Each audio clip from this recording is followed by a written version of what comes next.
Magandang umaga. Ayan, sa laba tayo. Luya at kalamansi. Wala yang asukal. Ito ang aking. Nag-start ako ngayong araw na ito, ngayong umaga na to. I-try natin kung anong effective nito sa ating katawan.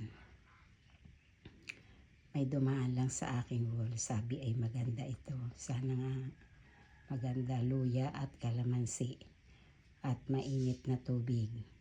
Pinalamig ko ng saglit yung kaya mong inumin yung init para guguhit sa iyong lalamunan yung katas ng luya at kalamansi.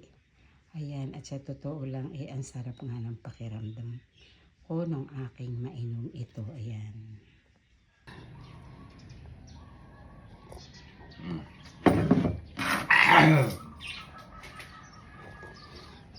Ayan, nasarapan siya. Aham daw.